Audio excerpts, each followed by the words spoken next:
we're back with another episode of Basketball Culture. I'm your host, Ebony. It's your boy Tyler, and today we got another guest with us. If you want to introduce yourself real quick. Yeah, Coach Damien here from West Sydney Wolves, head of coaching. How you guys doing today? Yeah, we're good. Pretty good. Glad to have you. So before we start, we'd like to do a quick little quiz just for some fun. So just some questions, some harder than others, but all right, shoot for it. Yeah, see what you got. So to start, we got name one non-NBA team based in New York. New York Yankees. Okay. Go on. Then we got who has won the most MVPs in NBA history. The most MVPs in NBA history. That's a good one. There's a lot that history. kind of... I would say Bill Russell. Close. He's actually second. I think he's tied with MJ. They have 5, but Kareem actually has 6. I was going to say Kareem first, but yeah. All right, good. At least I'm not that far off. Yeah, it was right there. Yeah. Then we got who was the first non-American MVP? Non-American MVP. Give you a clue. It was another great center, just like Kareem. Was it Akeem Olajuwon? Yes, sir. Okay. In my opinion, thanks for the hint. In my opinion, he's the greatest center. Just like his footwork and stuff like that, it's crazy. Yeah, well, you got a good argument there, so I definitely would go with that. Then we go, which team was Luka drafted to? Wait, Atlanta Hawks. Yes, most people would say Mavericks, but actually, I remember drafted by the Hawks and traded. I'm sure they're kicking themselves now. That's all right. Like they got Trae Young, who's great, but I mean Luka's Luka, so it's definitely kind of lost out on that one. There's no other Luka, that's for sure. Yeah, definitely. And then we have who was the first player to be inducted into the Hall of Fame.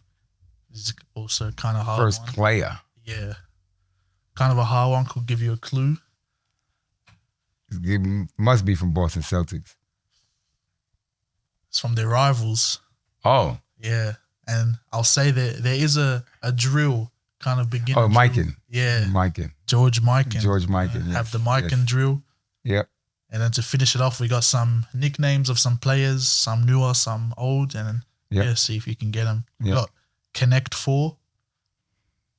Connect 4. It's definitely a new one. Oh, goodness. I would have no clue who Connect 4 is. Dalton Connect, the Lakers. He's a rookie at the moment, but had to chuck it in there. Sorry, my apologies.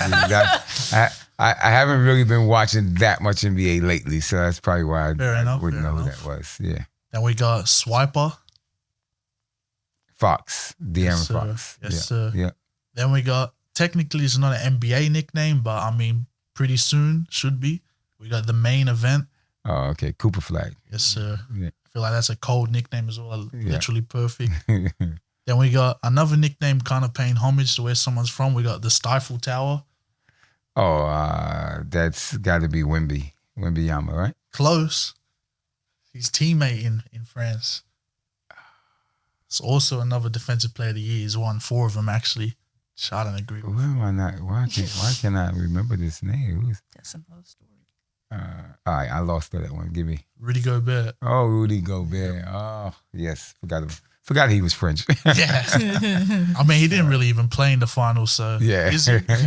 But then to finish it off, we got kind of a throwback. We got Dr. Duncanstein. Dr. Duncanstein. It's kind of a hard one. He's not Dominique. No. He's not really a household name. Wait. Dr. Duncanstein. Why did I? Is that David Thompson? It's actually Darryl Griffith. Yeah. Oh. A lot of people won't really know him unless you're like I know Darryl Griffith. Yeah, play with Utah Jazz, right? Yes, sir. Yeah. So. And pretty good overall. Some of the nicknames are a bit tougher than I usually give, but ultimately, pretty good. Well, I have to go back and start doing my research again. It's been a while, but good questions though. Good questions. Appreciate it. Yeah. Yep, and now we've got This Week in Basketball. So, I mean, like you said, I don't really keep up that much with basketball, just Miami, you know. Finally, we broke the losing streak. That was really rough times. But we're on a 4-game winning streak now. Yay. And we beat Jimmy and the Warriors. How you feel about that? It was a fraudulent win, but I guess we'll let it slide. We kind of went on a 2-game losing streak there, the Warriors, which is bad because we're fighting for that 6th seed. Clippers are right there with us, but 10 games left. It's really tight right now. We'll see kind of who's in the play-in and who's in the playoffs. But yeah, I got a question for you guys. Do you guys think Miami will successfully make it to the play-ins, or do you think they'll be knocked out? 10th. Where are they sitting now? 10th? Yeah. They're not making it. What do you mean? We just, have to. There's a bit of a gap between 11th. I don't know. How many more home games you have left? I don't even know. As soon as we started having a bad season, I'm just gonna. Yeah, you're gonna have to do some. I'm gonna watch the games, but I'm not gonna be paying attention to what's going on. Yeah, you're probably gonna have to look at some numbers. First, you have to see how many home games they have left. The teams they're playing against, are they above 500? And then that might give you a better indication if they're gonna make that playoffs or play-in.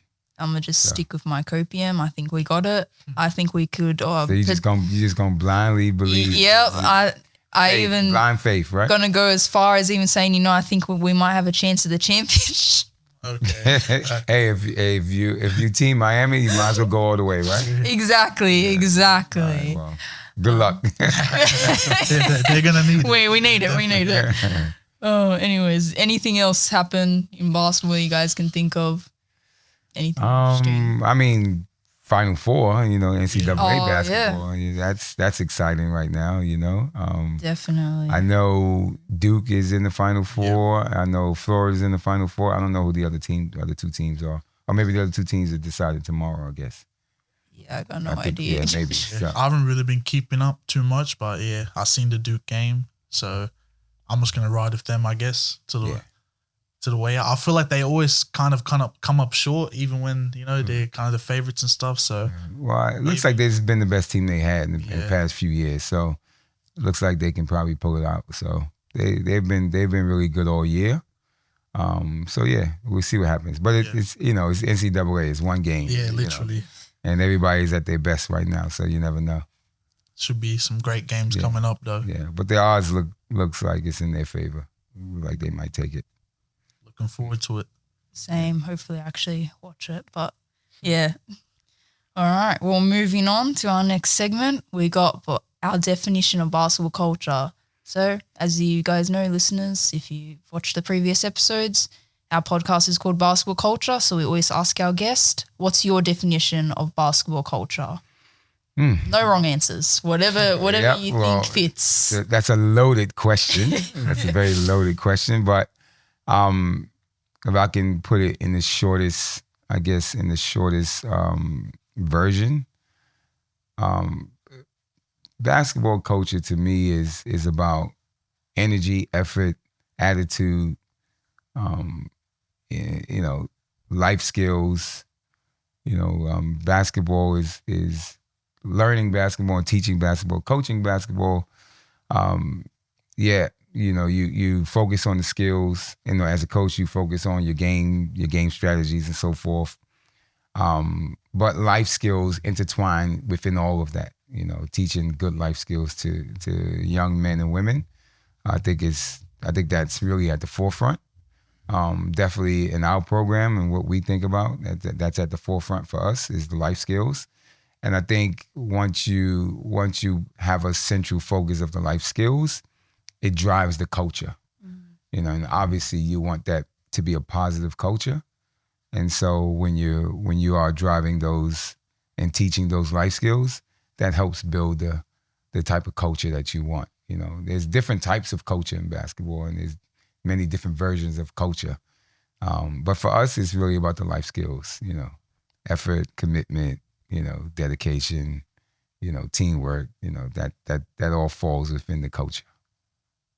Fair enough. Love the answer. I think, you can definitely learn a lot of life skills from basketball, and, it goes back and forth, right? Absolutely. I like that.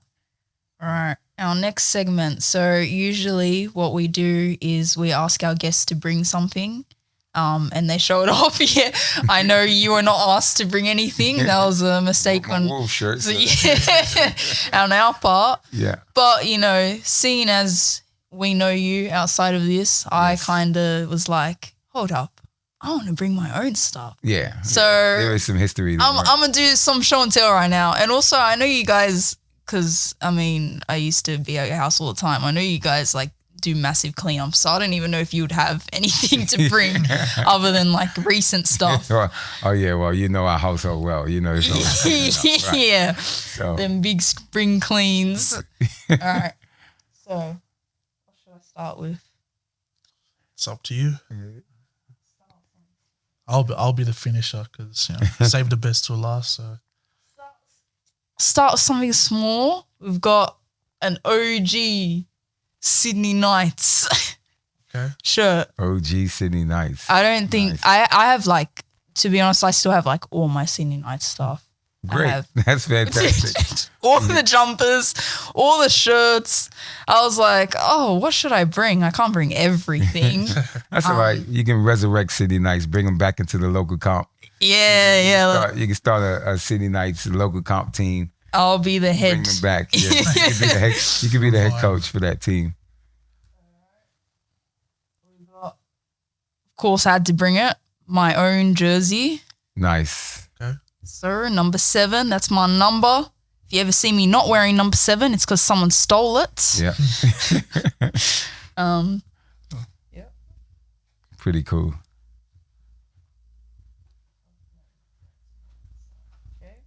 We got the combined showcase. Do you remember that? Yes, we had a showcase. I still wear this. Or this is what I train in. Like, I have 3 of these. I literally, I remember I like forced you to give me one. I was like, please give me one of those. That was pretty cool. Yeah. We had that showcase.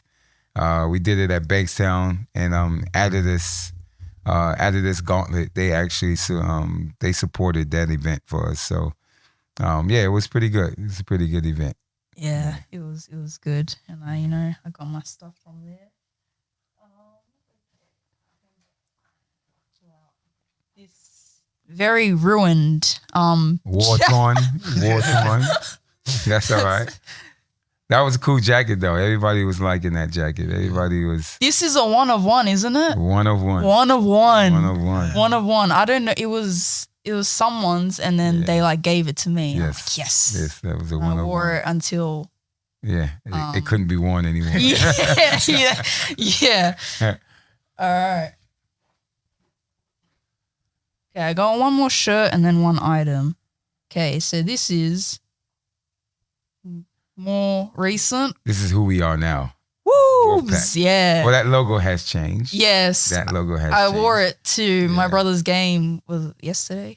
Yeah, yesterday. Yeah, I think it was yesterday, yeah. And then, James, he was like, that's a very old shirt. And I'm like, all right, I don't have a new one, so Hey, I'm we, gonna wear we go vintage sometimes. Exactly. We go throwback. We could do some throwbacks. And then my final item, which Tyler also has similar. Yeah, 'cause someone copied someone. I'm not gonna name any names, but Well, I had to bring it. My trophy. Oh, nice.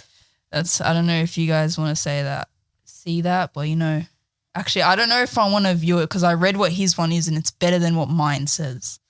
Mine is the best defensive player, There which you go. I'm not going to lie. I still think today that I play pretty good defense. I would say like my best attributes of basketball is my threes and my defense. So still, Okay. still 3 and D. You got to be a 3 and D these Yeah. days. So Everyone that's needs important. Yeah. Let's go. All right. Let's So- see your item. me, I didn't bring as much as her. I just brought 2 things, but I got from 2017, which is under 16 buzzer beaters. I got the MVP. Buzzer beaters, MVP. Yes. Remember that was yes. a very dominant team. In Bankstown, yes. Yeah, I yes. feel like- that is so true. Yeah. A lot of hoopers. Feels weird seeing the under 16 in 2017. Yeah, I know. Almost getting to 10 years. Yeah, when you said 2017, I had to really think about that. Like, wow, that was kind of crazy. It's like 8 years ago. Feeling Wow. a bit old. Yeah. And then I have AAU National Championship medal.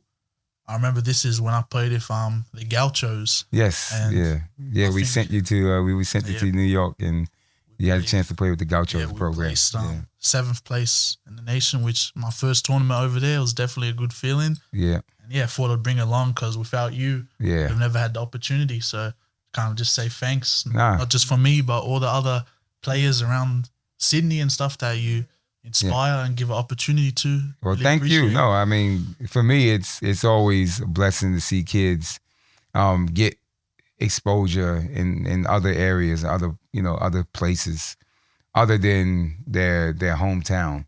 Yeah. It's great to see a kid go, travel out of town, out of the country, and experience basketball at the grassroots level with a different culture, a different environment. I think that really helps again instill life skills in young men and women, being able to just meet new people, get on the court, play with other people, and from different walks of life, and come back with something from that, not just a trophy, but an experience, a lifetime experience that you can sort of hold on to, and you can share that with your siblings when you and your children when you get older and so forth. So I definitely appreciate being able to provide those opportunities, and for me, it's I love doing it. I love providing those opportunities for young men and women. So, but definitely thanks for bringing those things out and bringing those memories back. So it's really good to see that, and I'm glad you guys held on to it and took really good care of it too. So thank you much for that. Thank you. Yeah. We didn't talk about the jacket, but yeah. All right, now we'll get into some questions, and we'll definitely go talk about Sydney Knights a bit later. Yeah. But we always want to start with our guest's childhood. So you were born and raised in New York, right? Born and raised Harlem, New York. So born and raised in Harlem, New York, and that's where I grew up. It's funny because the first sport that I actually started playing was baseball. Baseball was actually my first sport. And so when you asked me earlier in the segment, name a professional team that's not an NBA, first name came up was New York Yankees. So any kid from New York, you would know who the New York Yankees are. So one of probably the most storied professional baseball team in the world. Everybody knows who the New York Yankees are. I mean, the New York Yankee hat is one of the most famous baseball caps that you can ever wear. So you see people all over the world wearing the New York Yankees hat. So, but yeah, I started off as playing baseball, and then started playing basketball, and so wound up playing 2 sports, and then really when I think probably around 14, 15, I really started to lay more towards basketball. And yeah, from that point on, played basketball in high school, and then got recruited to junior college, played junior college Division I. And then 2 years at junior college Division I. I had Division I offers on the table, but stopped playing. I had some personal tragedies happen in my life. My mother passed away when I was 19, so I pretty much stopped playing basketball seriously, and just moved on with life. And and then that's how my basketball childhood was. Had a great experience in college, in junior college. I had a great experience. The team I played with was 19th ranked in the nation. So we were the 19th ranked junior college basketball team in the country, and we were really good. Got knocked out of the National Junior College Association championship, like the NCAA equivalent. So we got knocked out in the 3rd round. So but it was a great experience. I met some fantastic people, met great coaches, and that was the core of my basketball journey and my learning. And then years after, I played a bit of semi-pro basketball and so forth, but never really continued to push basketball that seriously for myself. And so that was that segment of my life with basketball. Fair enough. Hearing you talk about like the Yankees, how they're famous all over the world, I feel like New York is famous for a lot of things because you guys also have iconic courts. You know, you got Yes. Dykeman, you got Rocker Park. Were Yes. you ever able to kind of experience those games live? Yes, Like yes. that? I mean, when I was younger, I played in Rucker Park. I played in Rucker Park when I was younger. But yeah, West 4th Street, played in West 4th Street, played in Rucker Park. But yeah, I mean, we've had in New York, there's tournaments everywhere, especially in summer. You know, there's summer tournaments everywhere. We used to go from playing one tournament Saturday morning, and then you leave that tournament, playing another tournament the same day. So there was times where we were playing 2 to 3 games a day. You know, that's what our childhood was like when it came to basketball. We were always playing. You know, we would go to different boroughs. We go to Brooklyn. We go to the Bronx, and we play here. We play there. So we played everywhere. We played everywhere, and that's the beauty of New York City basketball. Is New York City is very condensed, but it's heavily populated. But there's basketball courts and there's parks everywhere you go. And, you know, for every 3 blocks you walk, you'll see a basketball court. So there's always competition out there. Yeah.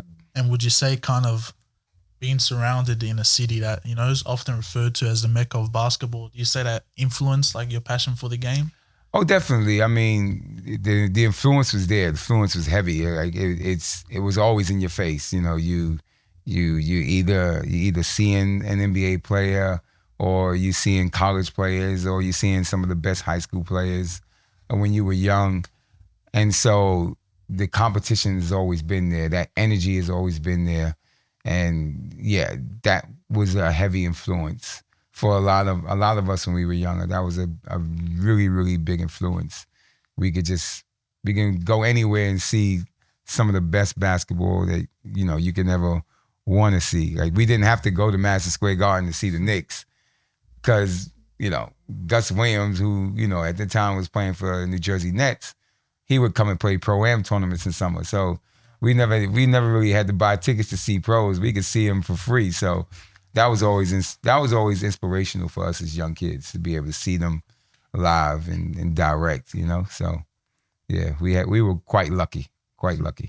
Yeah, I'll say it's definitely a whole different experience over there compared to here, because I was only there for a short time, but I remember a couple of times I would just see, like, I remember I saw Tim Hardaway Jr., who was playing for the Knicks at the time, and a bunch of other players. You're like, what the heck? Like, Yeah. it's just walking the street. Yeah, like, yeah. It's crazy. Yeah, that's it. Yeah, New York is, you know, it's, other than, apart from basketball, it's a very, you know, it's a live city. It's very, yeah, it's very electric. Yeah. There's restaurants, there's bars, there's the clubs. So it's a great city. It's a really, really, really good city to be in, apart from just basketball. So when you add all of those elements to it, especially in summer, New York is the place you want to be. Definitely. Yeah. Wow, that's crazy. It feels like I don't know, I'm listening to like dreams right now, but like you actually lived that. Like, it's crazy just hearing that. Do you have any like interesting stories or like times from when you were there that you can remember? I mean, there's so many of them. It's like it'd be hard to really pull one out. But yeah, I just remember being able to just like grab a group of friends. We jump on a bus, and we'll probably travel maybe about 30, 40 minutes away and go play a game of 5-on-5 against a group of guys that we knew from school and so forth. And then after that game, you know, we'll go, you know, have lunch or whatever. And then a couple hours later, we're traveling the opposite way, another 45 minutes or so, playing another game. And that's just what it's been like that. That's how it was. Even to the point where the third game might be at night, because a lot of times we had, you know, some of our parks will have night lights. And so we'll have a night game. And so, yeah, it's just, just nonstop, you know. But the beauty of it, you know, for us kids, is that it gave us an opportunity to stay off the streets, not just be in the streets. We had an opportunity to be on the basketball court. And it was accessible. So it allowed kids to really do something constructive while they were out, and not just be in the streets running around. So I think that was one of the things that really stuck with me when it came to growing up in New York. and having those opportunities. I know back when I was younger, we had a lot of opportunities. I know that's probably changed a lot now. But yeah, we've had a lot of opportunities to stay out of trouble. So we were quite fortunate that time. Yeah, you definitely hear that a lot, like how basketball, like not just America, most countries, I guess, but like especially America, like how that really helped like the youth stay out of trouble and off the streets is like through sport, through basketball, through other sports. So it's really amazing. That's one thing that I love about like basketball. Like Yeah. it helps like so many people in so many different ways. Yeah. And that's one of them. It saves a lot of lives. Yep. Year after year. You'd be Yep. surprised. Basketball saves a lot of lives. Yeah, definitely. Just kind of, you touched how you were around 19 is kind of when you stopped playing because of some personal issues. Yeah. I just wanted to know, like, going through like hardships like that, how were you able to maintain kind of like your love for the game and obviously still be involved with it to this day? Yeah, it's funny because, to be honest with you, I still had the love for the game, but I wasn't involved. I wasn't really involved with the game that much at that time. Like I said, I played some semi-pro basketball in my early 20s and so forth. But then as I started to get older, I was playing less and less basketball. So I wasn't really involved in any other aspect. So like wasn't coaching or anything like that. So I wasn't really quite involved. But I've always still had the love for the game, always still had that love for the game. And so I really didn't start getting back involved into the game until later on in life, when my youngest son wanted to start playing basketball. So, and that was what is he, 16 now? So yeah, that was probably when he was like 6. Yeah. So I say, roughly around 10, 11 years ago is when I actually started getting involved in basketball again. So that's how we, fast forward to this point. Yeah. Yeah, it's definitely hard kind of when you're not really like playing at the level you used to, because I assume mostly everyone who like loves basketball tries to pursue kind of professionally and stuff like that. Yeah. So I just want to say, like, so you say your son, like coaching him and stuff like that, is that kind of how you moved into the coaching space? Yeah, so that's how I got into the coaching space. I tell people this all the time when they want to know my story, is how I get to this part. I never thought I would be coaching. Never thought I would be coaching basketball. I mean, like I said, I have a burning love for the game, but I never thought that I would be coaching. And even when my son wanted to play, I didn't think I would be coaching. I thought I would bring him to a program and then, he can play and I could just be a dad and just watch him play. And so, I brought him into a program, and then that program wasn't really a growing program. The person that was involved in that program wasn't really there. He wasn't present. And so I started helping out with the kids and so forth, because a couple of parents asked me to help out. So I started helping out, started coaching the kids, and again, no coaching experience, but a lot of playing experience, but no coaching experience. So I started helping kids with coaching them a little bit, and then I think maybe 3-4 weeks into it, a couple of parents pulled me to the side, and they was like, "Look, we like the way you really work with the kids, and we want you to continue to keep working with these kids." And I was like, "Okay, wow." Like I didn't really know what it was going to take or how much time I was going to have to commit to it. But, you seeing these little kids and seeing their interest in playing. And at that point, now there's a vested interest because my son, he wanted to play. So I have a vested interest now to get involved. And so I said, look, I'll do this. I'll get involved, and, let's see where this goes.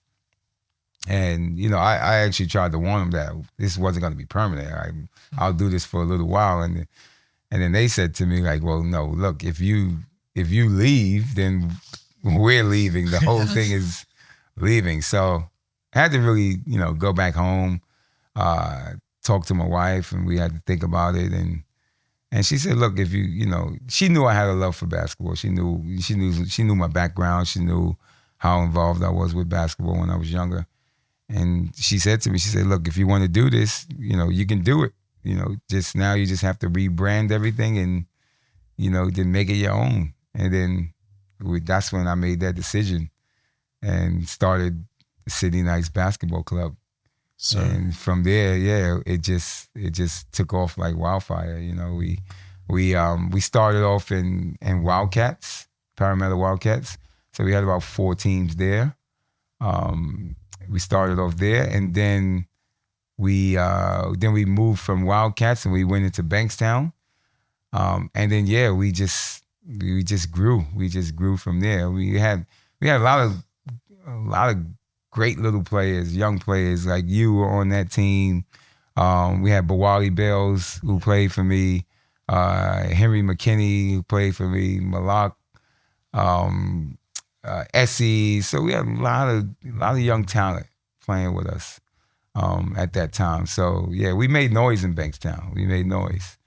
Like you said, your team, your under-16s team, they did well. They won the championship in Bankstown. And that really helped the club grow and get a name for itself. And from that point, we realized we were getting quite big, and so we needed to look at what was going to be the next step for us. Yeah. Yeah, it's amazing. Those years of City Nights, man, that was so fun for me, at least, because I just love basketball too. Yeah. I remember like every single week, I'm like, I can't wait till it's Friday. Right. I know that weekend is just a full weekend of basketball. I was like so excited. But did you realize that, yes, you guys wait till Friday and Saturday to play your games, but we also had training. Yeah. Right? So I remember when we first started the club and we went into Bankstown, and we had, kids and parents coming in and wanted to sign on with the club. And I think our price was like double everybody else's prices as far as the clubs were concerned. And parents were like, well, why are your prices so high? And for me, because, and Mel she was doing the administration at the time, training for us was the most important thing. Like, because I said, if I'm going to coach these kids, they have to at least be in training. They have to be in practice. I have to work with them in training to be able to coach them in games. And the culture here was, especially in the local comp level, was like, you just come Friday and Saturday, play your game, go home. Yeah. See you next Friday, Saturday. And for me, it didn't work. For me, I didn't see that as something working because the coach and player are not really building a synergy. And even the players as a team are not quite building a synergy. And so you build that synergy within training. You develop your skills. You develop your style of play through training. You don't do it in games. The games is just the result of what you do in training. And so that was one of the most important things with the club, is that it was always about the training and the development first. And then the games was just the reward for the kids now. It's like, all right, now you can play because you've done the work to train. And so, yeah, that shook things up, and not really trying to toot our own horn, but I think that really shook things up, especially in Sydney, in the metro area, because there weren't many clubs that were training. They would just come and play games. And so from that point, you started to see more clubs having training and so like that. So I think we really changed the landscape a little bit when it came to local clubs and how they approach basketball. I think we actually brought a change there, which we felt like it was a good thing. So you see these clubs now. Every club has got training programs and so forth. And yeah, and that's really what we were about. Yeah, definitely agree. It was kind of like the forerunners of kind of bringing the culture into, even I've played for like teams before, Bankstown Sports and stuff. Wouldn't really necessarily have trainings. Maybe Mondays we'll just do like layup drills and stuff like that. Right. But them Friday and Saturday days after the week of training, it definitely felt like not just basketball team, but a family. I remember you would come early, watch the younger kids play, have your game. You would stay back for the older kids' game. It felt like actual culture. Yeah. And yeah, you see it now for all these other teams and like comps and stuff like that. They're kind of more into it. Yeah. So it was definitely kind of the front runners of it. Yeah. Yeah. So, I mean, again, for us, grassroots, at the grassroots level, it's really all about development, right? And obviously the games are a part of your development as well. But I think that's what really stuck with us, is about the development. Like, let's see how far we can develop these kids, these young athletes, and let's give them the resources that they need to develop, and not have these high expectations without giving them the resources. So the training and so forth, all of that stuff was really, really important for us, and that's what we wanted to push. Yeah, and I definitely love those training sessions. Like, even to this day still, I still use some of the stuff that I learned. Like, I remember you would like push us through strength and conditioning. Like, that was the start. Yeah. I mean, if there's anyone who's been coached by me, you know, we're doing strength and conditioning. And it's because of what I learned with you guys at Knights. I'm like, that is like such an important part of the game. Yep. Like, you have to be conditioned, you know, you have to have that. So I always try and include that. If I'm running a session, I always include that all the time. And it's because of you guys with Knights and all that. So yeah, those training sessions definitely stuck with me. Even the camps, the 4-hour camps. And then because I was with you guys, I would be with the younger kids in the morning, and then go to with the older kids in the afternoon. So I did 8 hours. Yeah. It was the best though. Like, I just love basketball. So it was just, it's like the best time for me, just playing basketball, training, playing. It was amazing. Yeah. We wanted to bring that family vibe to everything we did. And going back to the beginning when you guys asked about culture. So this is like that part of the culture that we've always tried to build. That part of the culture. It's like a family knit environment. Everybody's embracing one another. And you know, we're in a space of sport where we know sport is about competition, and competition thrives when there's that synergy, right? There's that synergy of working hard, pushing hard, but also enjoying what you do and embracing everything that comes with it. And that's how you can have your foundation for your culture. So for us, it was like, yep, we're going to be working hard on the court, but after that, we're all going to sit down and have some fruit and, you know, have some food together and, you know, have a barbecue and so forth. We'll do all of those things as a part of who we are as a basketball family. And even to this day now, that's still who we are. We're still the same way, even as West Sydney Wolves. That's who we are. Yeah. It was definitely a big, I'll say a big action in kind of making us how dominant we were back then. Because like some people might just look at the skills like, oh yeah, he's the best shooter, he's the strongest, whatever. But ultimately, if you know how to play the game, you can really beat anyone. I remember we'll be out there full court pressing people and stuff like that. They ain't ready for it. I remember That's right. We used to verse our own team in the grand final. That's right. I remember versing. That's absolutely right. Like there were times when we beat everybody else out and we wound up playing each other. But that was the pushing of the competition within, right? So we compete within, and it makes it easy for us to compete externally with any other club or any other team. Is because we, again, culturally inside what we do is we're pushing each other to get better, and we're competing against one another on the court. You know, in training, we're pushing each other hard. So when we do get to the games get easier. Yeah. You know, because you're up for the challenge because you're used to being pushed that hard. And I think that's what training was really all about. It was about how far can we push our athletes to prepare them for the next game, you know, for the championship game. How can we push them?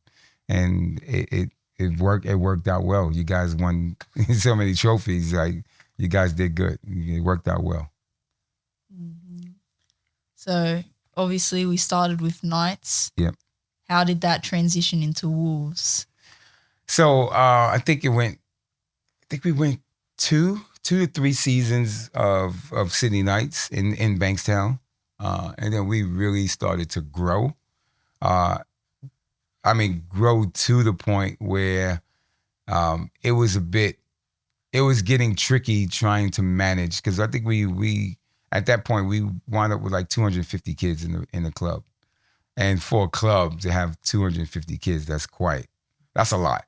So this is where, I had flew in coaches from US. I flew in Coach Ivan Jasper, who actually will be coming out soon. He'll be coming out. We flew out Coach Mike. Who else do we have out here? We've had so many, and forgive me if I forget your name, coaches. But we've had so many coaches come and fly out to really help strengthen our program, but also to give you kids more resources, to give the kids more resources, more access to coaches.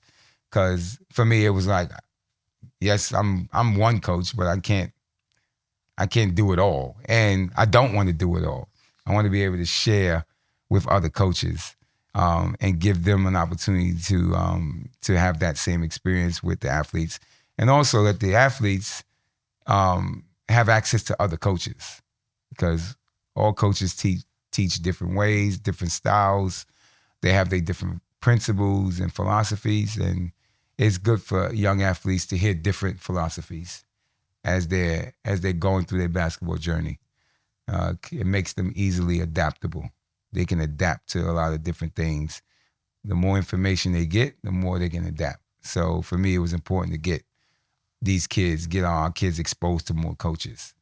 And I needed it because I couldn't do it with 250 kids. So, we grew to 250 kids. And then by that time we were sort of looking at what's the next step for us as a club? What's the next step for us as a business?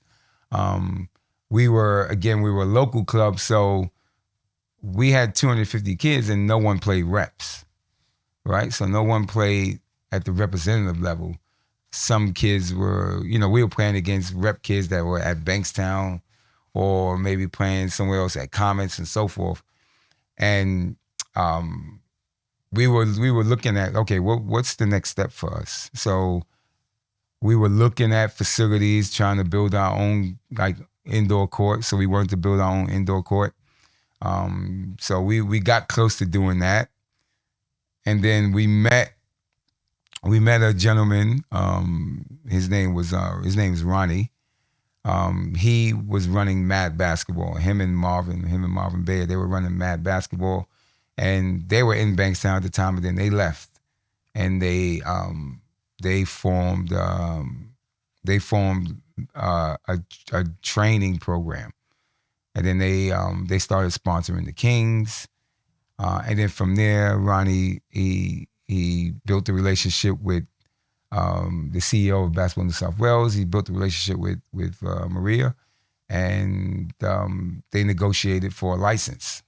And so they negotiated for the license for the West Sydney Wolves. So West Sydney Wolves was the last basketball license given out by Basketball New South Wales. And that hasn't been given out in probably the last maybe 10 years. And so West Sydney Wolves, that was the birth of West Sydney Wolves. And West Sydney Wolves had 6 LGAs, 6 catchment areas to help grow the sport. And so the idea from Basketball New South Wales, along with Ronnie, was let's use these catchment areas, the Cumberland area, Parramatta, Canada Bay, Five Dock area, and let's grow basketball in these areas, because there's no association. There were no associations in those areas. I mean, they used to have Wildcats. They used to be part of BNSW, but for whatever reason, they pulled out. They didn't want to be part of BNSW anymore. They wanted to be private. And so that void needed to be filled. So Maria was looking for someone to really fill that void, and that's when Ronnie came in place. So when Ronnie and Marvin had the license, they didn't really have a club. They had the license, but they didn't have a club because the Mad Basketball Club dismantled already. And so they approached us with the idea of saying, hey, why don't we partner? Why don't we merge and become partners? Because they knew the success that we had in Bankstown, how many kids we had in Bankstown. And they felt like this was probably the best sort of plan or strategic plan to move forward with the growth of a new club, a new association. And so we had many talks back and forth of, did we want to do it? We weren't sure if we wanted to do it.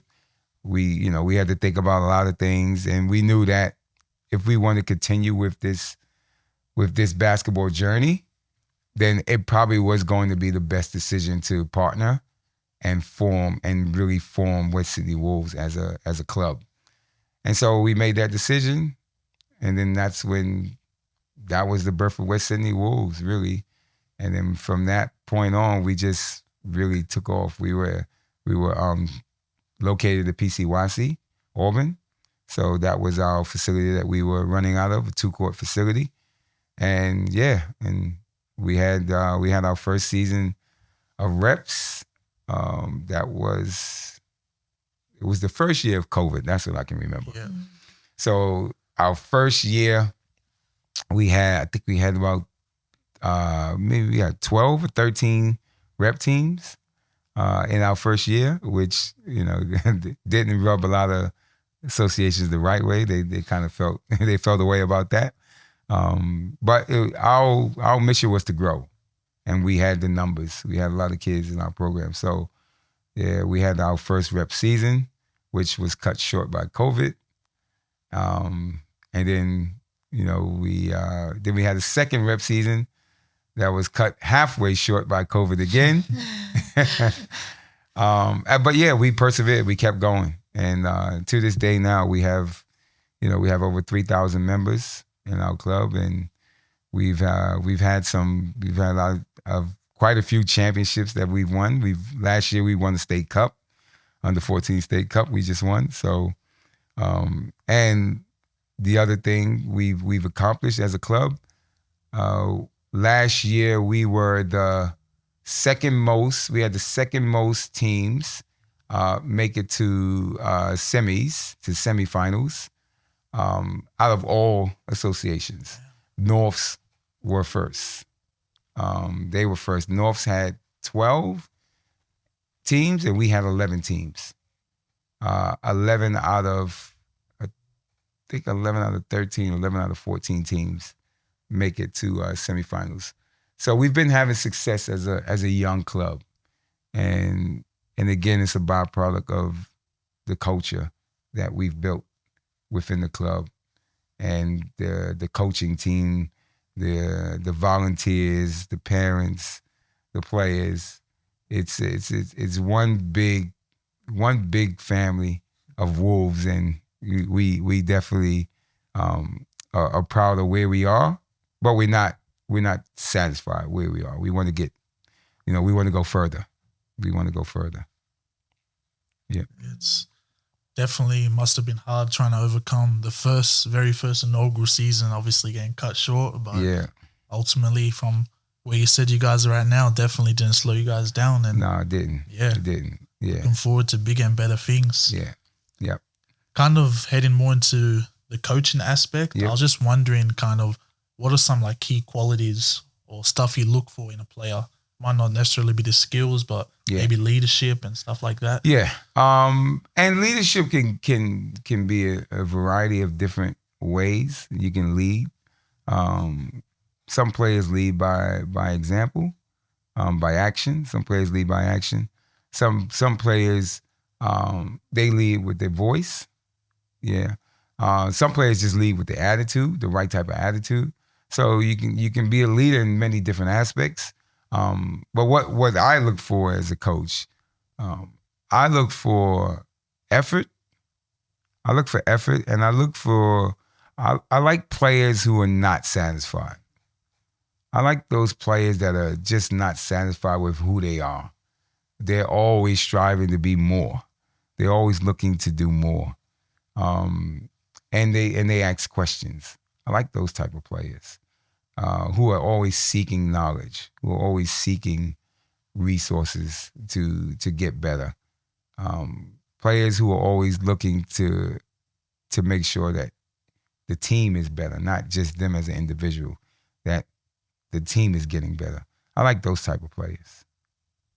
It's definitely a underrated kind of side of basketball. Everyone might just look at the stats, or like, oh, this guy averages this many points, this guy averages this many. But if you actually look at the actions, it's definitely right. Who can uplift the rest of the team, who can kind of fight through adversity and stuff like that. Right. So because for me as a coach, at the end of the day, we're in this space of juniors, right? So you might have a player who's really, really offensively talented. And he might be averaging 16, 17 points a game. Sometimes I got some players that's averaging 20, 30. But what other intangibles they bring to the table other than just scoring, right? So, all right, you're a great scorer, but are you letting your opponent score? Are you letting the guy that you're guarding, the individual guy you're guarding, are you letting him score? Are you talking on defense? Like, what other aspects are you bringing to the game other than you being able to just put the ball in the hole? Because there's more to it, right? And I've heard this from, I think, Billy Donovan, Coach Billy Donovan. He said 90% of the time you're on the court, you're not touching the basketball. So you're either defending someone, you're screening, you're cutting, you're spacing, you're doing tons of other things other than scoring. Scoring is probably 10% of the game. Because, and I tell this to my players now, I say, we've got 5 guys on the court, right? And I look at it from both sides, offense and defense. For me, offensively, right? Got 5 guys on the court. But only one of us can score at a time, right?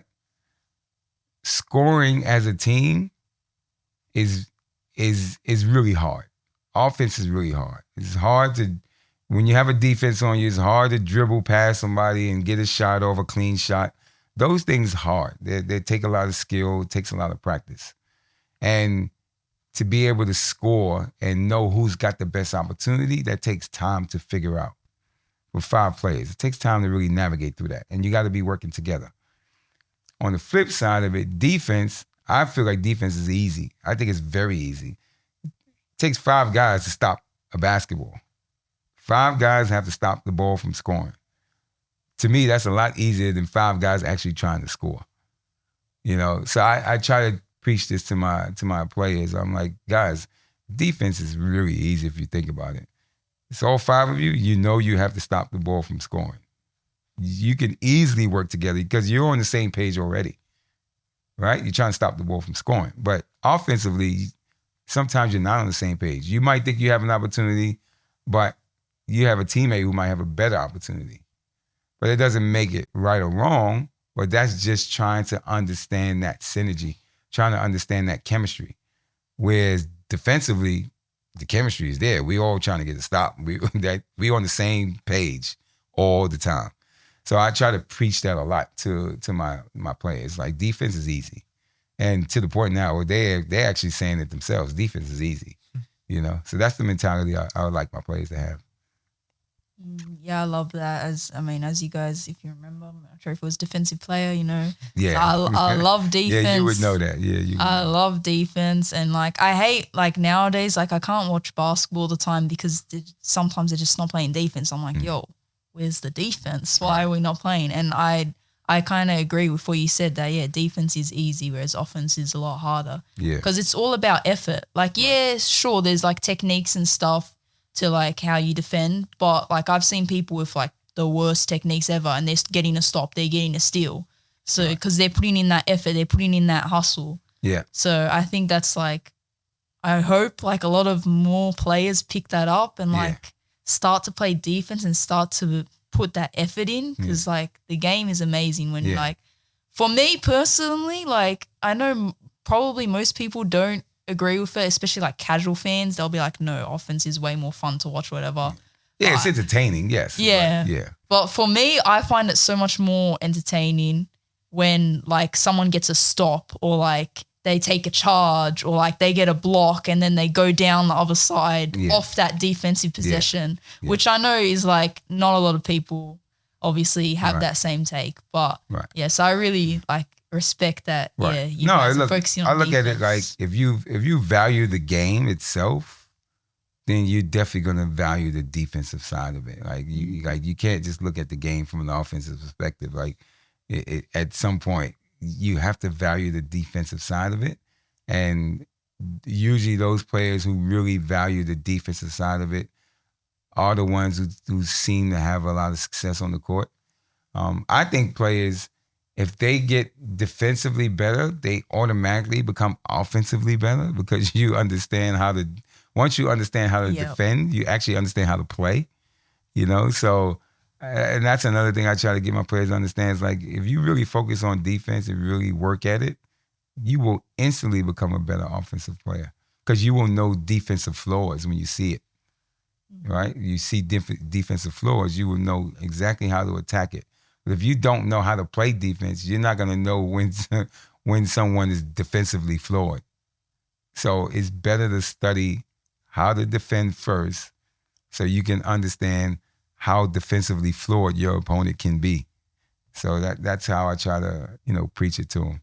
And I remember hearing the coach say, the best defenders in the world are the ones who are not afraid to get beat, right? So you can't get out there and play defense without at least taking some form of a gamble, right? And it has to be a safe gamble, but you have to be willing to put enough pressure to where you'll want to challenge the guy with the ball to beat you. And if you could keep that guy in front of you, then that's a great job. Yeah, definitely. It goes to show when like someone gets dunked on, it's like, yeah, everyone looks at the dunk like that's crazy, but Right. you have to have a certain type of pride to like even jump, like to want to stop that guy from trying Right. to score it in the first place. And going back to what you said, even if you look at it from a team standpoint, scoring in the fast breaks obviously going to be easier than kind of scoring in a half court set. Right. So ultimately, if your team's a good defensive team, automatically, like you said, you become better at offense, Right. stuff like that. Right. Yeah. And then also going back to when you were talking about how someone might have a shot or a teammate might have like a better shot, how do you like get your players to kind of buy into the team and like learn their roles when especially everyone nowadays kind of wants to be the star player and stuff like that? Yeah. I think two seasons ago, and now we're talking about the Wolves and our, the reps program. About 2 seasons ago, we've started film review. So all our teams, all our coaches now, we sit our teams down and we go through film. We show them film because as much as coaches say to their players what they could have done and what they didn't do, what they should have done, and how they could do things. Some players, for some players, it doesn't quite register. They can't draw the picture when you're actually explaining something to them. They can't draw that picture. Some players learn differently, and we've learned this as coaches, and I've learned this early on as a coach. Players, they come from different walks of life, right? And all of our brains are made up a little bit differently. We all have a brain, but the way we think, the way we, emotionally, the way we do things and so forth, we're all a little bit different in our own way. And some players learn off film. Some players learn off what you tell them.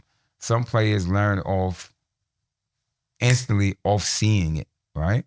So we have to find different tools and different ways to get through to our players and get information to our players. So we do film review. We do on-court game simulations. We do walkthroughs. So we draw things on the board. We actually give them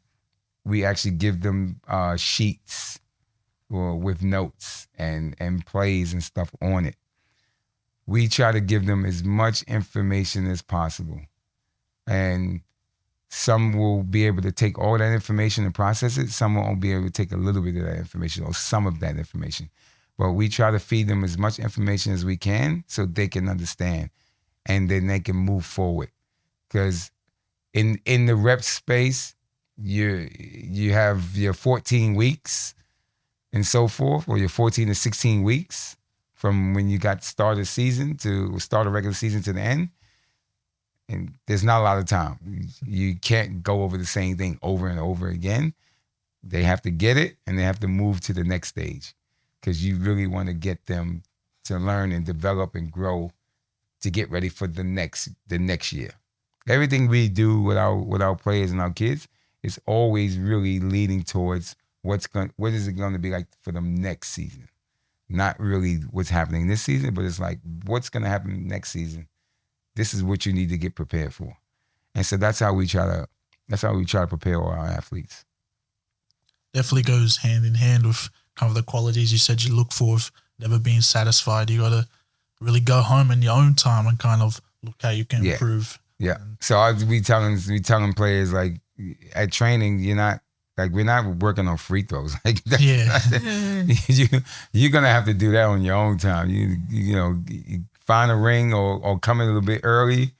But yeah, we're not gonna spend not a minute in the hour and a half time to work on free throws. That's gonna be on your own time. So players have gotten that too. So they're working on their own free throws, but we have to get into understanding our sets, understanding our defensive schemes and so forth.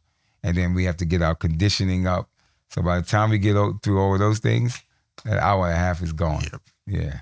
So. Yeah, I definitely love what you said about the film review, though, because I remember I said in a previous episode, and like if anyone's ever talked to me, they'll know that Ben Knight, I remember watching him coach one of the Norths, the ABA men's, and he did film review because I was there at the training and just watched them train.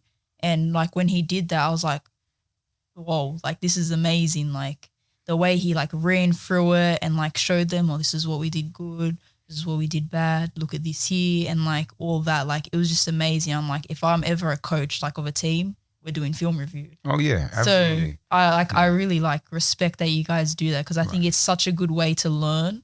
Like you said, lots of different players will have different ways of learning. Like there is legitimately different learning styles. Oh yeah, definitely. So like visual, kinesthetic, audio. It's two more or something. And there's so much information you can actually get from film. Like even not just on yourself or even on your team, you're getting information on the other team as well. Like you can see a team's offense, pretty much they all score from one side of the court. Mm-hmm. And, we've pointed things like that out in film. Like, all right, guys, if you watch this team and if you look at it, you can see that, out of the 80 points that they scored, like 65 of it was on the right side. Like, so now what do now? You push them left, right? Let's see if they can go left, see if they can score going left. And you might have a different result. You might get a better result. So we try to get them to understand so many different aspects of the game, so many different little nuances by watching film. You can see so much more. And it just prepares you to play better. It really prepares you to play better. So Kobe was, when guys would fly into the next city to play and they would want to go out and eat and have dinner and hang out with friends, he would order in, he would sit in a hotel room and he'll watch video for hours. He watched video for hours. Like, so when it came time to play, he knew all his opponents. He knew everything. He knew their weaknesses. He knew their strengths. And that's why he was able to succeed so much on the court, because he was relentless at studying his opponent. He was relentless at studying his enemy. And If you don't know your enemy, you cannot beat your enemy. You have to know your enemy inside out. And that was Kobe's mentality. That was Kobe's mentality. And we try to teach our players, watch a lot of film. Watch as much film as you can. Don't go play PlayStation. Review your game. Yeah. Get as much information as you can from your game. And then come back and give us some notes. Because we're doing that now. We're making our players take notes and giving us their report. You know, so not just the coach giving you a report. Players, you give us your report. What are your findings? What are your takeaways? So we're teaching them how to really think, you know, or put on the coach's hat, really. You know, the ideal for a coach, the ideal team is to have 12 coaches. You get, which are players, really. Yeah. But ideally, you want 10 to 12 coaches. If everybody can communicate, talk, hold each other accountable, that is the quintessential perfect team. You may not win every game, but you're going to have a team that's going to flat out go after it every time. They're going to flat out want to be the best that they can be. And that's the coach's dream. You know, 12 coaches playing for him, you know? So Definitely. And, you know, you kind of think like me, like I love it, like just hearing like the film and like the opponents. Like for me as well, like my position, or at least what I'd like to be, is a point guard. So I remember reading or hearing somewhere once when I was younger, I don't know how young, but it was pretty young, about how like the point guard should know like everything about the other team and like everything about their own players. Absolutely. And like be able to relay that. So I took that in, and like now every single time I watch basketball, I'll watch men. I'm never going to verse them, but I'm taking notes. Oh, this is how this guy plays. Like in my head, I'm just like noticing like how they play as a team, how this person plays. Like I was telling Jesse, my younger brother, because he's playing with Wolves now, there's a team that I wanted them to verse because I know like how half the team plays. Yeah. But you guys aren't in the same pool as them. But I was just like, bro, I've taken notes on all of them because I've seen them play. I know exactly how each one of them plays. yeah, that's all right. And I was And then, you know, we're trying to tell players now, get on YouTube and research the teams that you're going to be playing against, because, you know, all these teams are putting film up there. Get out there and look for it. Look for the film, you know, because it's information that you can utilize. Yeah, definitely. I'll say it definitely gets overlooked. Like, I love the little things, and quite frankly, like the easy things, people don't do them, but it could give you a massive advantage because think about it. You can sit here, watch a movie for 2 hours, while you can't sit here and watch film for 2 hours. Like, just doing that ultimately prepares you for the game. That's right. It's just that extra stuff. I love the little extra stuff. Yeah. Makes a huge difference. Absolutely. Yeah, definitely. We're running a bit. I mean, we've gone a bit over, but there is there is one question I want to ask. Yeah. Well, there's a few, but there was one question that I want to ask before we do end. And that's, so obviously you said you got into coaching because of your son. Mm-hmm. So I was wondering, like, as a coach and a parent, how do you approach that situation with your sons? Like, is it hard for you to switch caps, like from dad to coach, and like, do you coach them differently to like other players? I don't think it was really hard for me, but I think it was hard for my son. I think it was really hard for him. There were times when he couldn't understand that me being hard on him, basketball had nothing to do with me being hard on him as a dad, because he's a great kid. Like, he's well behaved, very intelligent, very smart. But yeah, if he's making mistakes on the basketball court, yes, I'm going to be on top of you about that. And it is a very, very, very delicate situation to coach your son, coach your child. It's tricky. It is tricky. Emotionally, it gets a bit tricky. But there's probably has to be constant and consistent conversations. And not so much about basketball, but just about life at all, you know, and just getting your child to understand that this is two different spaces, and the one space doesn't really overlap. Like, I'm always going to be dad. I'm always going to love you. you know. But you know, if you're gonna miss a layup, or if you're gonna let that player blow by you and you're not put effort in, I'm gonna be hard on you. So, and that's part of sports, you know. So sports does require for coaches to be tough on players, to get the most out of them, to get the best out of them. Not as a punishment, not as a form of punishment, but it's a way to push them to compete at their highest level that they can compete at. And yeah, and sometimes it takes time to kind of navigate through that.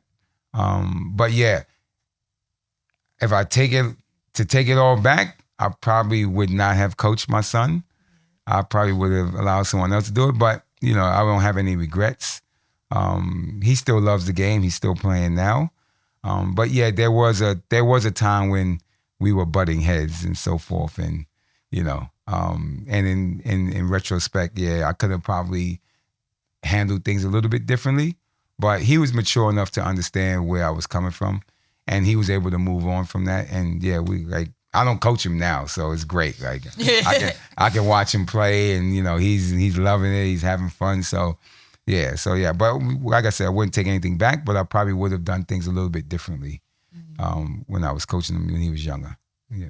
Yeah, fair enough. I think there's definitely that fine line of like how like it's a delicate balance. And, you know, I remember being over and like you would be like, oh, go outside, you know, you got to do your handles, or you just start doing a session with him outside. Yeah, I'm like, damn, he's training now. That can be he's hard. Like, Dad, I don't want to. Yeah, that can be hard, yeah. But yeah, I think it's really great that you've like acknowledged that, oh yeah, I could have done this better. Because I think some parents who might coach their own kids or train their own kids won't even notice. Like sometimes what they're doing can be damaging, or not even just damaging, but like they won't always look at how the kid feels, and they'll just come from it from a different perspective. So I really respect that. Like you've noticed that. Yeah, I mean, the last thing I ever wanted was him to fall out of love with it. But he was able to have a balance. He was able to draw his own balance. So like he plays instruments. He plays like 4 different instruments and so forth. And, you know, he's quite smart in class. So he always had a balance for himself. So I didn't really have to force anything on him. But, you know, obviously you don't want to see your child do nothing. Yeah. So for me, I was blessed knowing that, okay, if he doesn't want to play basketball today, or he doesn't want to play this week, I know he's going to be doing something else constructive. You know, he's got 4 instruments that he's playing. So for me, that was always a way for me to look at it and say, okay, I'm cool. He's being himself. He's doing his own thing. He's finding his own way. And him having that balance allowed him to sort of take a bit of a break from basketball and then come right back into it, like full steam ahead without me pushing him. Without me trying to demand him to get back into it, he just took it back on his own, you know. But he gave himself that break, which it worked out well. So, yeah. Just quickly before we end, kind of want to know what's next for the Wolves and for you, if you have. Oh, what's next for the Wolves? We got quite a few things going on. Well, we got the April 3-on-3 showdown coming up at Camellia, 9 Grand Avenue. There's going to be some cash prizes. So definitely want to, you know, let folks know. Sign up, go to our website, sign up for that 3-on-3 competition. Also, later on in the year, we're going to have Coach Tim Bush and Coach Ivan Jasper. They're coming along with the Nike EYBL branding and circuit. So we're going to do a showcase there, and we're looking for some athletes that we want to take some athletes over back to the U.S. and play in the EYBL circuit. So I don't know if anybody knows who Coach Tim Bush is, but Tim Bush, he's just had the #1 girls high school player, Aaliyah Chavez. She just signed to Oklahoma Sooners, and his Cy-Fair AAU girls program. He's coming here. He's going to run a coach's clinic. He's going to do a camp, and we're going to do the showcase. We're going to do athletic testing as well. So it's going to be a big event. And he and Ivan are going to be here. Ivan is is a heavy college recruiter. He has colleges like LSU, TCU. He has all of those colleges. He has contacts with all of those colleges. And, yeah, he's going to be here as well with Tim Bush. And, yeah, we're looking for girls and boys. So we're looking to take 15 girls and 15 boys over to the U.S. To play in the EYBL Nike circuit. So it should be fun. It should be fun. It should be fantastic. Can't wait till those guys get here. It's going to be a lot of fun. So that's pretty much what's going on. We also have our winter local competition that registration is open up. So anybody's looking to put a team or individual players, you want to join our local comp, go to our website. It's there. The Wolves is a big family. We invite everybody to come on down and play and have fun. But that's pretty much everything that's going on at the Wolves. Yeah, we got quite a few things going on. So, Sounds very exciting. and there'll be an Easter egg hunt too. So, bring your little siblings. Have a little Easter egg hunt and so forth. So, yeah, a lot of fun things going on at the Wolves. We try to keep it fun. Definitely a lot of opportunities for hoopers of all ages, all skill levels. Absolutely. Go hit up the website, get involved. And another question before we end, I've kind of really implemented this in the last episode, but just who's your personal GOAT? Ooh, personal GOAT. That's easy. Well, it's easy for me. I mean, Michael Jordan is always. It's gonna be like I can't. He's look. I love LeBron. LeBron can hoop. He's gonna go down in history as one of the greatest to play the game.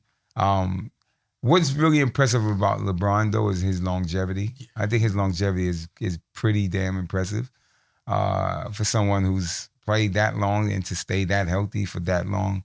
It's unheard of in this day and age. But he's done a really good job taking care of his body. But still, my GOAT is Michael Jordan, man. Like, that guy was like incredible. I've never seen anything like that in my life, and I don't think we ever will. But he did what he did. If you give him the other 2 years that he took off, it would definitely not be any arguable conversation with anybody else. But you got to give credit to some of the other players. Excuse me. You got to give credit to some of the other players, past and present, who have made a mark on the game. There's other players out there like for me, Carmelo Anthony is like incredible basketball player that I think sometimes gets overlooked. How great of a player he really was, because of the way he played. He was very efficient. Didn't see a lot of dribbling from Carmelo Anthony. He just basically played out of a box. Whether that's in the low post, high post, mid post, he just knew how to play out of a box. And you don't see many players that can do that. Most of these other players need a whole lot of space to dribble the ball and get around, but not Carmelo. Carmelo can beat you right out of a box. So he can beat you out of a phone booth, which is quite remarkable for a player at that level. So he's one for me that I think is like really, really, really highly underrated as a all-time player. But the numbers show like he's up there as far as scoring. But yeah, definitely a wonderful talent. But there's so many other players that have changed the game. Dr. J, he's changed the game. My favorite player when I was younger, before Michael Jordan, was George Iceman Gervin. He was my favorite player. I used to have that poster with him sitting on the ice chair with the silver basketballs, and Nike was the major sponsor. I mean, he was endorsed by Nike, and so yeah, he was like my favorite player growing up. Like, that was the first player that really caught my attention as a kid. George Iceman Gervin. But again, like, there's so many of them that you can't even stop naming them. So, but the GOAT is got to be Michael Jordan. That's it. it's interesting to hear some reoccurring names. Someone else mentioned Gervin as their favorite player as well, even and Dr. J as well. But I think MJ's always going to be there. I think maybe if we ask some younger people, maybe they'll have LeBron some other answers, and I get it. And I get it. I can understand why, with these, obviously those kids haven't watched Michael Jordan games. And the thing is, even if you watch it on tape now, it doesn't sit the same as when you saw him hit those shots live. Like when you see him actually do it, it's just incredible. It's just incredible. Just when you think he's not going to do it, he's always done it. Kobe, obviously, who's, obviously taking the page or more pages from Michael Jordan's book, God Rest Kobe's Soul. But Kobe, another legend, another arguably GOAT, player. But yeah, again, those names, we can name them all. They have an argument. There's an argument for each and every one of them. But personally, for me, Michael Jordan is by far, he's the top. Yeah. Yeah. Kobe definitely, but MJ is always going to be the GOAT to me, but Kobe was kind of my guy, because I could actually watch him, whereas MJ obviously. Yeah. Also got to give a shout out to my boy Curry as well. He's definitely changed the game. Yeah, Curry's changed the game. He's great. Look, he's great. And there's no denying that.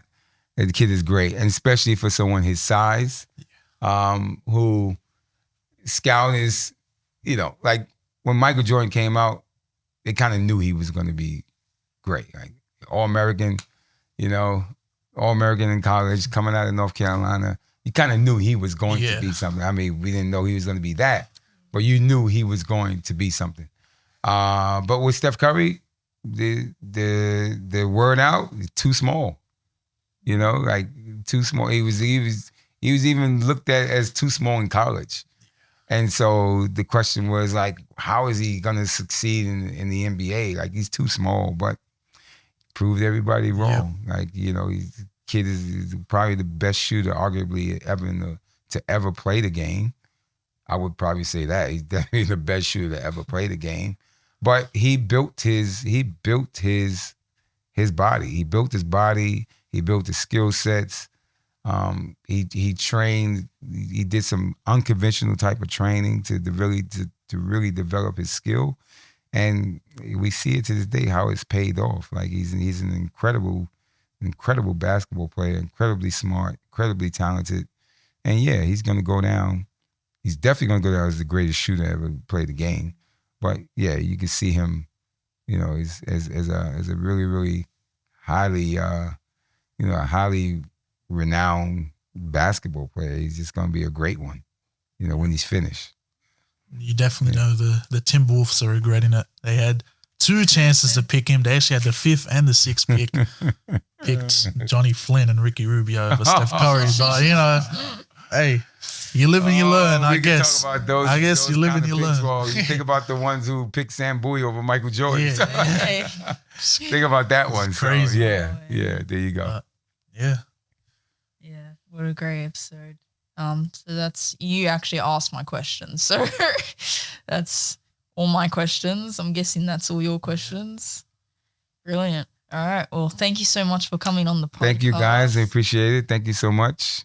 All right. Yes. And thank you for, with the Sydney Knights, for the opportunity to play with you guys. It was amazing for me, and even, the hospitality, you guys were basically my family for so long. So. Thank you. Well, thank you guys for for being part of Sydney Knights, and that's a part of my basketball journey, as it's a part of yours. And without you guys, the Wolves wouldn't be here. Without you guys who gave me the platform to build Sydney Knights. You guys, your family. We wouldn't have the Wolves today. So you guys helped me create this opportunity, and not just for myself, but you guys have helped create what these kids are getting now. Because to be honest with you, if it wasn't for you guys, there would be no Wolves. If there was no Wolves, we wouldn't have all these kids. So definitely appreciate you guys being involved with Sydney Knights, and and your family, supporting us. And you guys have always been like wonderful supporting us. You guys are definitely like family to me. So yeah, I like I said, I can't thank you guys enough. So Of course. yeah. Thank you. Before we end, I know you kind of already did a what's next, but we always ask if you want to shout out anything. So if you have any shout outs. Yeah, shout out to Mel. Love you. Shout out to the boys, Xavier, Isaiah. Love you guys. Shout out to the Wolves family. Yep. Let's keep going. Let's keep pushing it forward. West Sydney Wolves. This is how we are. This is what we do. Thank you, Jenny. Thank you for organizing this podcast. This is going to be a great podcast. I think, down in the future, it's going to be a great podcast. So keep up the great work. Keep up the great work you guys are doing. And Ziggy, DJ Ziggy, wherever you are, my brother, good to see you. And looking forward to more things. And like I said, I feel blessed to be in this opportunity, and just want to keep this going. Yeah. Of course. Well, make sure you guys like, comment, share for your friends. And yeah. Peace out. Basketball culture. Yes, sir. Peace.